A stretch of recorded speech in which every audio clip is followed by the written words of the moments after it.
Hello students, hope you all are in pink of health and high spirits. Welcome to physics class. Our today's topic is semiconductor electronics. As the name semiconductor is neither a conductor nor an insulator. Now materials are made up of conductors, insulators and semiconductors.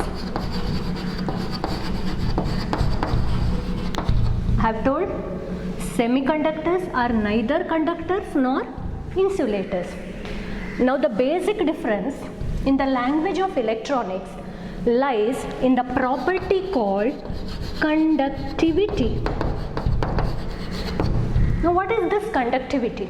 It is the ability of the material for the flow of current or charges. Now, conductors have very large value of conductivity, insulators have very low value of conductivity, and the conductivity of semiconductors lies somewhere in between. Now, let us take a sample of a conductor, say a metal piece. Like that only, let me take a sample of an insulator, say a glass piece or a wooden piece. Now a material of a semiconductor, the fundamental one is silicon. Suppose I have an external electric circuit and I want the current to pass through this conducting material, that is conductor. If I want the current to pass through it in this direction, this conductor will allow the current flow. So conductor allows the flow of current through it, like this. If I reverse the direction of current in the circuit, say I want the current to pass in this direction, then this conductor will allow like this. So current will flow in this direction also. Now in insulators, if I want the current to pass in this direction, this insulating material will not allow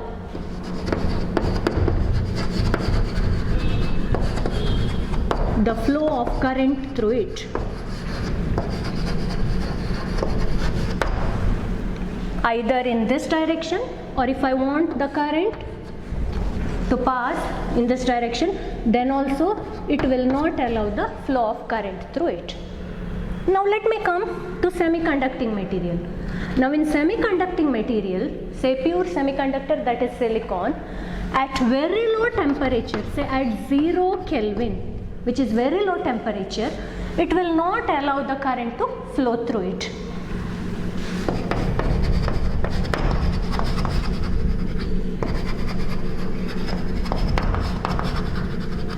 But under certain conditions, like if I go on increase the temperature, even at room temperature, when I want the current to pass through it in this direction, it will allow the flow of current.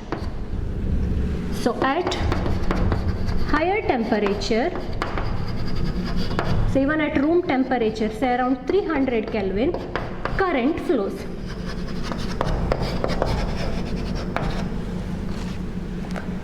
Now, another special property of semiconductors, the devices which are made up of semiconductors, is it will allow the current to flow in one direction. Now, if I want, like conductor, if I want the current to pass in opposite direction, this semiconductor will not allow the flow of current in that direction.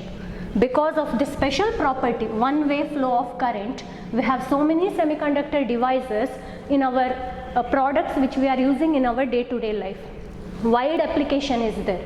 Now the products in our day-to-day life which we are using, like mobile phones, digital camera, our television, refrigerator, LED bulb, etc., all contains this semiconductor devices. So it has very wide range of application. Now let us go under the microscopic point of view why it is so. So let us study about the property of conductivity based on certain conditions in case of semiconductors. Before that, let me give you the values of resistivity and conductivity in case of semiconductors, conductors and insulators. Now coming to the material are of conductors, example metals, semiconductors and insulators. I have already told conductivity is very large in case of conductors, very less in case of insulators, and it is intermediate in case of semiconductors. Conductivity is the ability of the flow of electrons.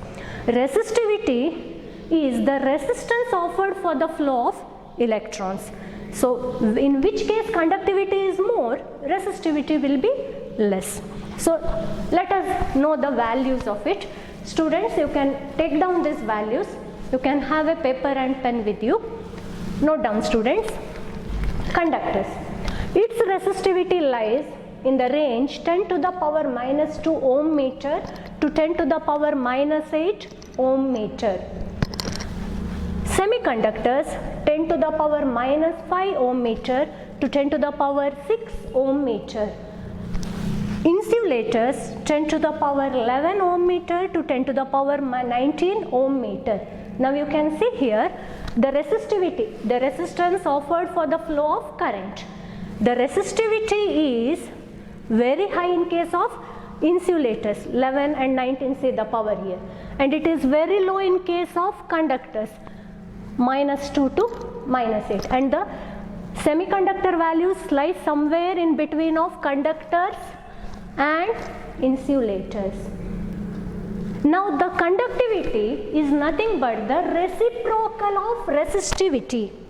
So in which case the resistivity is low, here we have high value of resistivity, and its value comes under for conductors as 10 to the power 2 to 10 to the power 8 Siemens meter inverse. Like that only in case of semiconductors, 10 to the power 5 to 10 to the power minus 6 Siemens meter inverse. In case of insulators, 10 to the power minus 11 to 10 to the power minus 19 Siemens meter inverse. So you can see in conductors where the resistivity is low, conductivity is very high. Resistivity is high in insulators, conductivity is low, and in semiconductors the value comes somewhere in between of conductors and insulators. Next, coming under the classification of semiconductors. Semiconductors are of two types: elemental semiconductors, which are made up of pure elements, they are called pure semiconductors, and compound semiconductors. Classification of semiconductors: elemental semiconductors, which is in the purest form and it is the fundamental one. So for all our explanation purpose, we are taking silicon as an example. Silicon and germanium are the fundamental purest form of elemental semiconductors. Next, the mixture compound semiconductors. In that, it is categorized again into three types: inorganic compound semiconductors, organic compound semiconductors, and organic polymers based compound semiconductors. Now in inorganic, these all are metal based inorganic semiconductors. Example: cadmium sulfide, gallium arsenide, cadmium selenide, indium phosphide, etc. In case of organic, we have anthracene, doped phthalocyanins, etc. And in case of organic polymers, the still recent researchers are going on to have a mixture of compound semiconductors. In case of organic polymers, we have polypyrrole, polyaniline, polythiophene. Like that, you can easily remember this because each example contains the word poly. Okay. Next.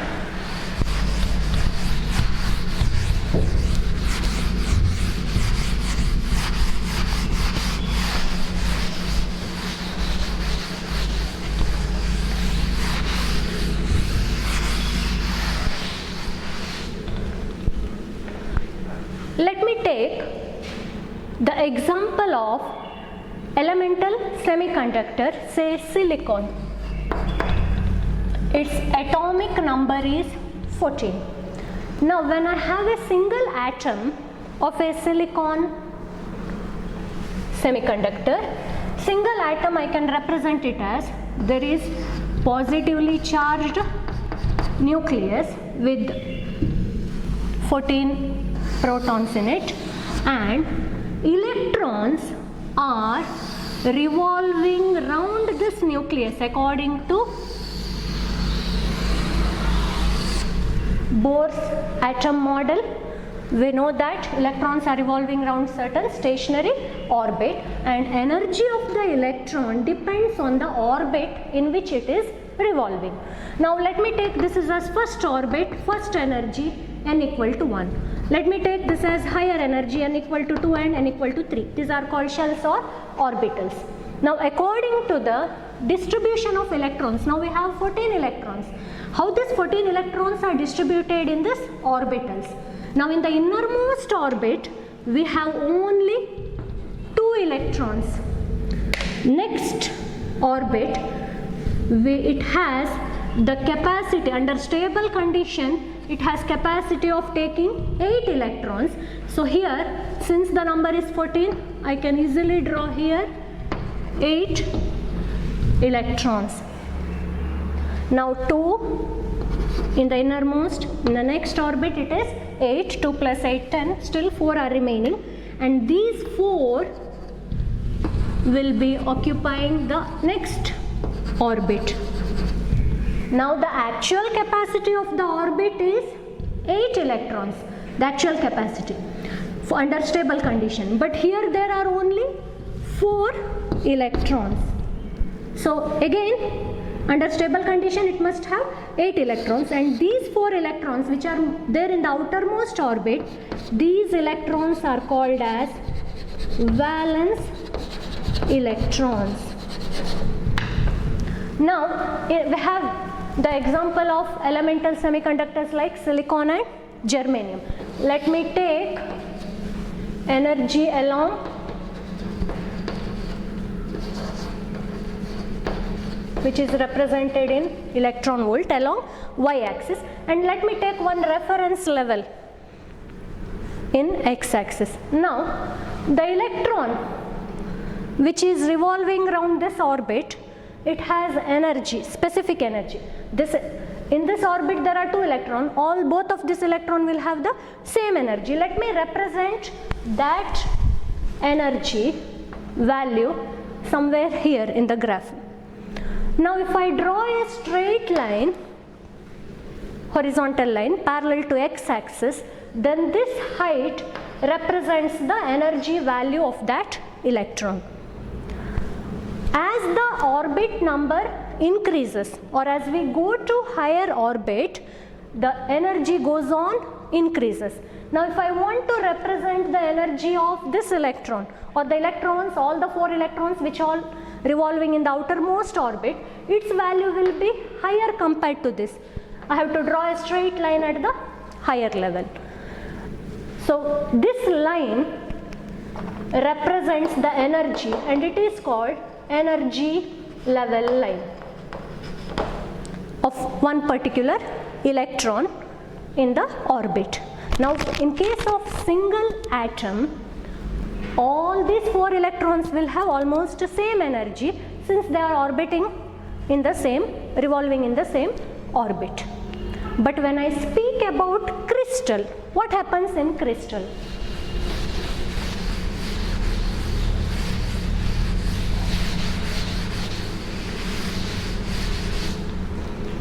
Now when I consider silicon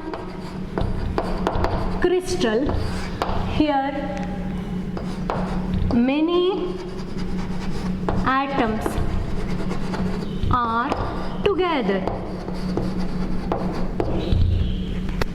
Now let me draw one atom, innermost nucleus. Let me draw only the outermost orbit here. In the outermost orbit we have 4 valence electrons. Now again in the neighborhood we have one more atom. Let me draw its also outermost orbit, and this one also has 4 valence electron. Let me draw one more This is the nucleus. Here this silicon atom also has 4 valence electrons in the outermost orbit. This is the nucleus again. This one also has 4 valence electron.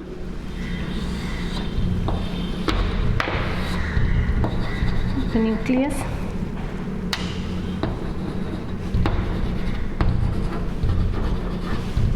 This also has 4 valence electrons. Now when I speak about single atom, energy of all the electrons were almost equal. But when all the atoms are together, now let me speak about this electron. Now this electron is very close to this one. It is at a certain distance from this one. It is at again certain distance from this one and certain distance from this one. So there is, this is negative charge, this is negative charge. There is force experiencing between these two. Again this is positively charged nucleus. There is force between positively charged nucleus and this negatively charged electron. So we have potential energy associated to this electron. We can calculate using the formula U equal to 1 by 4 pi epsilon naught Q1 Q2 by R, and we can calculate its energy. Like that only when I speak about this electron or this electron. Now this electron is little bit far away from this one. Again it is at certain distance from this one. Again certain distance from this one and certain distance from this one. Now this one's R value, this electron's R value and this electron's R value are slightly different. Like that same thing happens to this one. Now this one is again at certain distance from this electron, this electron, this electron, this one and nucleus. So again its R value also changes. As R value changes, the value of energy changes. And here even though R value is very small, there will be small change in the energy. So now every electrons which are in the, all the 4 valence electrons of a single atom which are there in the same orbit, their energy values will be slightly different. So now in the energy diagram here, energy level diagram, if I represent this line,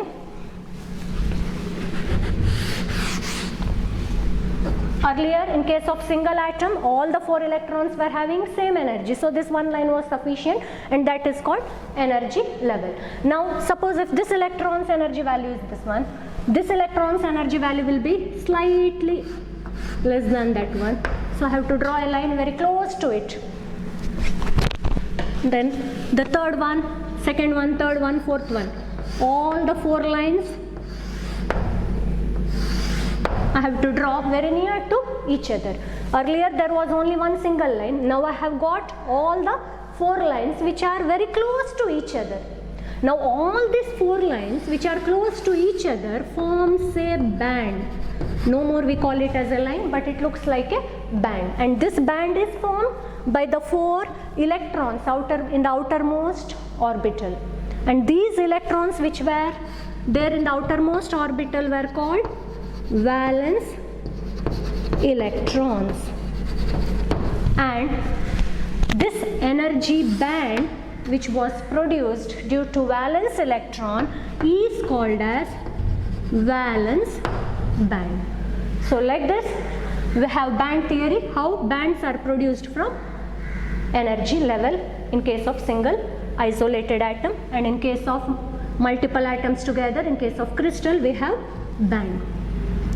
Now here when all the 4 atoms here, neighboring atoms are together, in order to maintain stability, one orbit here, outermost orbit, must have 8 electrons revolving around to maintain the stable condition, but here only 4 electrons are revolving around.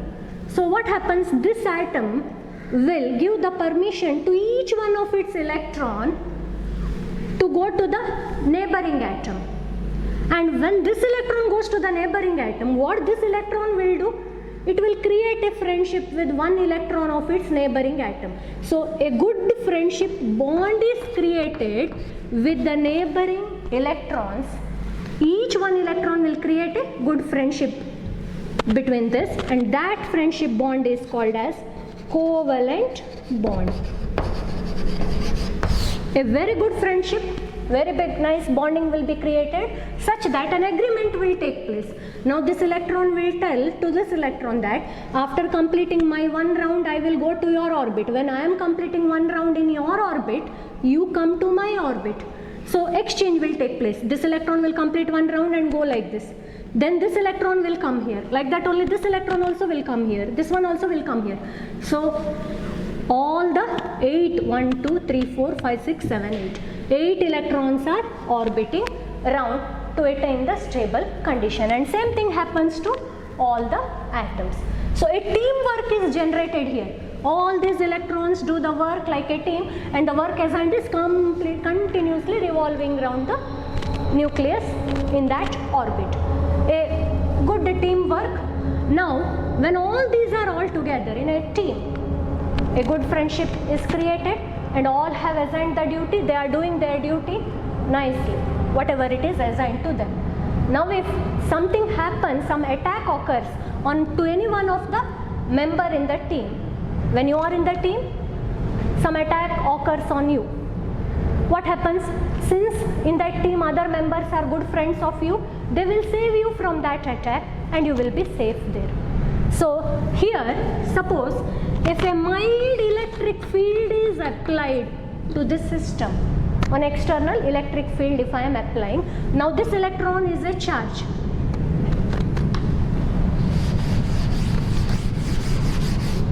Let me mark the electron as charge, having charge Q here. Now when electric field is acting on a charge Q, we have studied that this charge will experience force F equal to QE. Because of that force, it will start moving in the direction of the force. Now when I have applied electric field, some external mild value of electric field is applied, this electron will experience force because of that electric field, but this nucleus, which is positively charged, it will attract this electrons and it will, the force experienced by this electron from the nucleus, this force is very large compared to the external force. As a result, this nucleus will save that electron from going away and it will keep that electron to move in that track. Same thing in our real life also. When we are in group, something occurs to us, some external attack takes place, we are saved by our friends. So this electron is saved and again it continues its work like a teamwork. But now in the group, suppose if one member due to certain external influence got some energy from outside and quit that group. Now same thing happens here. One of this electron, due to some external influence, this electron got some extra energy from somewhere outside, and once it got extra energy, it will cut the bonding.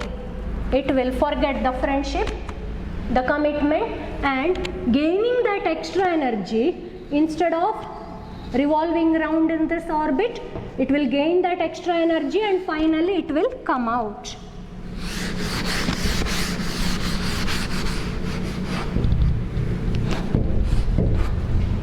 Now this electron will come out from this team and it will be alone.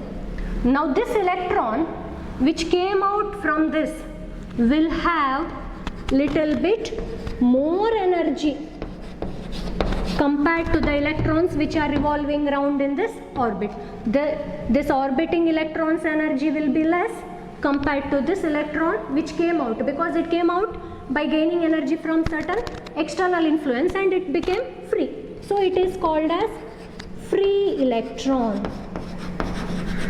This free electron has more energy compared to valence electron. Now, once the electron is free, you have come out from your team, you are alone, wandering here and there happily. When you are alone, if someone attacks you, what happens? You are under the problem. Same thing happens here. To this free electron, if external electric field is applied, no nucleus will save this electron. This electron will experience force. As a result, it will start moving in the direction of force experienced. So this free electron will start moving. Why? Because it will experience force because of the external electric field. And we know that moving charges produce current. As a result, this free electron is responsible for conductivity of the material. Free electron is responsible for conductivity. So in the crystal, if there are many free electrons, we say that its conductivity is more. If there are no free electrons, we say that its conductivity is very less or no conductivity. In insulators, the same thing. We don't have free electrons, so its conductivity is very, very less. In conductors, there are many free electrons, so its conductivity is very large. And in case of semiconductors, free electron is generated only under certain special condition. That is when when valence electron gets extra energy, then only it will become a free electron. So free electron is responsible for conduction property. Now let me represent, now when I speak about a silicon crystal, a small unit area, if I take, multiple free electrons will be there, and if I represent its energy in the diagram graph, the energy level values of these free electrons will be slightly greater than that of this valence electron. So already I have represented the energy levels of valence electrons which had made valence band. Like that only if I represent the energy of free electron, I have to draw a line which is slightly above this valence band. So one free electron's energy value I can draw like this. Like this there are multiple free electrons. So it's all energy levels will be like this. As a result, all this, in this there are free electrons, in this there are valence electrons. So this all energy level together, which looks like a band, is called as, free electrons are responsible for conduction. So this band is called as conduction band.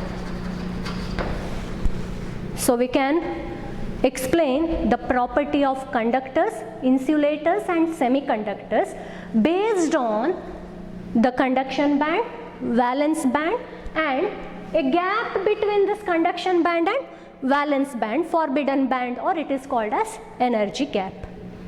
Next, let us study the difference of conductors, insulators and semiconductors based on this band theory. So be ready to draw the diagram, students.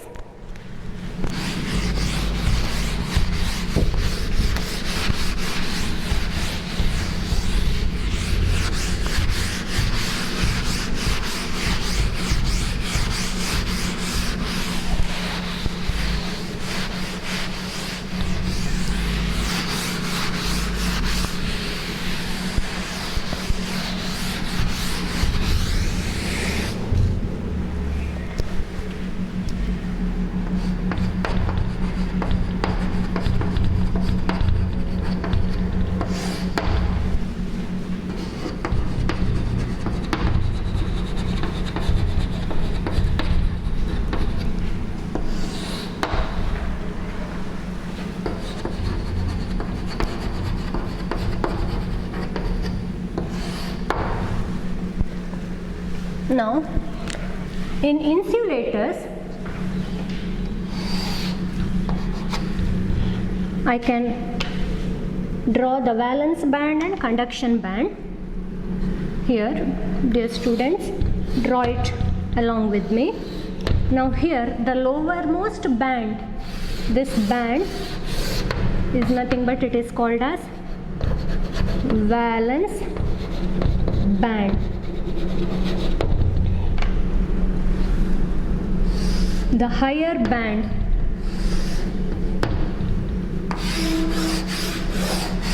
this one is called as conduction band. So like that only, let me draw the valence band and conduction band in case of semiconductors. Now here on y-axis we are representing energy with the unit electron volt. Now while drawing in case of semiconductors, you have to remember the gap here. In insulators this gap is very large. In case of semiconductors,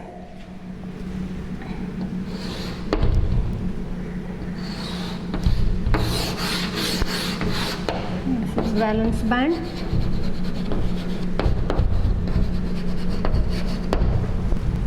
The gap, you have to draw a small gap here. The gap is small compared to insulators.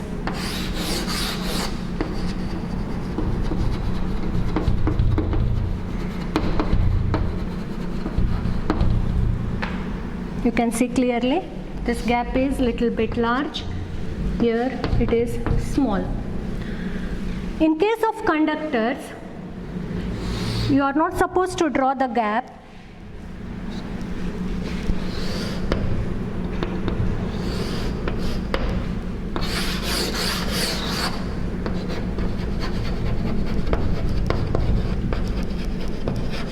This one is valence band.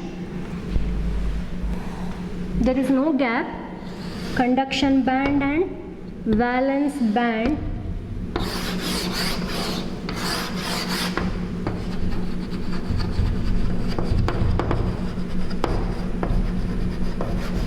overlaps.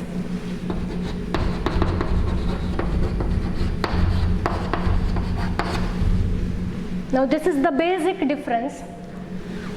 You can differentiate insulators, semiconductors and conductors by knowing the diagram of conduction band theory. In case of insulators, this gap is very large, and in terms of electron volt, this gap, which is called as energy gap, which is greater than 3 electron volt, and this gap, energy gap, is less than 3 electron volt. Here there is overlapping, no gap at all. So I can write energy gap is 0. Before writing the differences, let us know once again what is valence band. Valence band is the band in which valence electrons are present. Conduction band is a band in which free electrons, which are responsible for conduction, it is present. The gap above the valence band and below the conduction band, this gap is called as forbidden band or energy gap. So there are 3 types of bands: valence band, energy gap and conduction band. Based on this gap, here in insulators, this energy gap is greater than 3 electron volt. It means the electrons which are there in the valence band, in the outermost, I had taken that time example of silicon. In insulators, say let me take the example of wood. In the wood, the electrons which are there in the outermost orbit, all these electrons are valence electrons and they will be present in the valence band.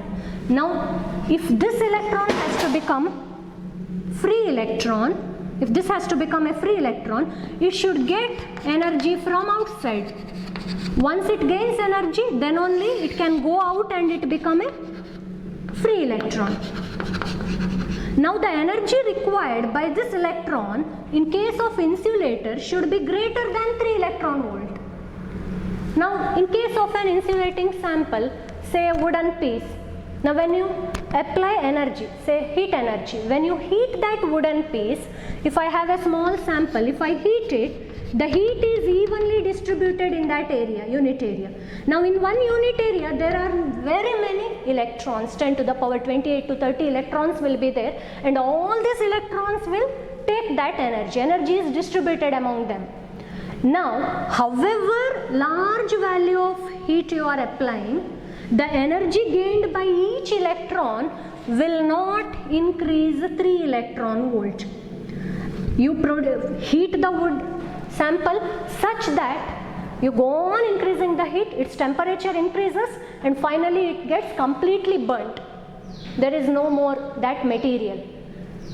Even that time, the electrons will not get the energy 3 electron volt. The material will be completely burnt before the electrons will get the energy 3 electron volt. So, in insulators, no valence electrons can gain energy and jump to the conduction band. So, there are no electrons in the conduction band. Conduction band is always empty in case of insulators. Valence band is completely filled, and the energy gap is greater than 3 electron volt at any condition, at very high temperature or at very low temperature. Now in case of semiconductors, there are at low temperature, say at 0 Kelvin, at very low temperature, all the electrons are in valence band. They are doing their duty, continuously revolving around the orbit. But as the temperature increases, even at our room temperature, say 300 Kelvin, electrons gain the thermal energy, and its energy will be, here energy required condition is less than 3 electron volt. It gains sufficient energy so that the electron from valence band, after gaining that energy, will jump to the conduction band, and from here few electrons will be present in the conduction band, and these electrons are nothing but free electrons which are available for conduction. So at room temperature, semiconductors have the property of conduction, or it will allow electric current to flow through them. So here in semiconductors, valence band is partially filled and conduction band is also partially filled only at higher temperature. But at 0 Kelvin, at very low temperature, valence band is completely filled and conduction band is completely empty. So it's this one similarity is there in terms of insulator at 0 Kelvin, and it works like conductor at above higher temperature, at even at room temperature or at higher temperature. And here the energy gap is less than 3 electron volt.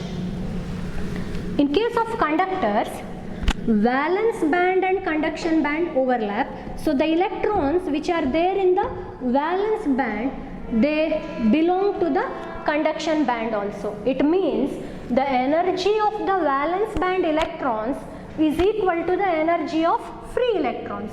So valence electrons energy and free electrons energy will be same. So as a result, there is overlapping. We can say that conduction band and valence band, both are, conduction band is partially filled at any temperature, valence band is partially empty, and these both bands overlap with no energy gap. Energy gap is 0. So these are the 3 basic differences based on band theory: valence band, conduction band and energy gap. So students, here I want to give one homework, one question. Just write at least 3 differences between conductors, insulators and semiconductors. Here one more difference, let me tell you, based on the charge carriers. Now in insulator there are no charge carriers that is available for conduction. In semiconductors, the charge carriers which are available for conduction are these free electrons, and also we will understand it in the next class. Along with free electrons, we have another type of charge carriers called holes. So these both are responsible for conduction, and in conductors there are only one type of charge carrier, say free electrons. So you can add this in the difference. So here we will wind up. Thank you students.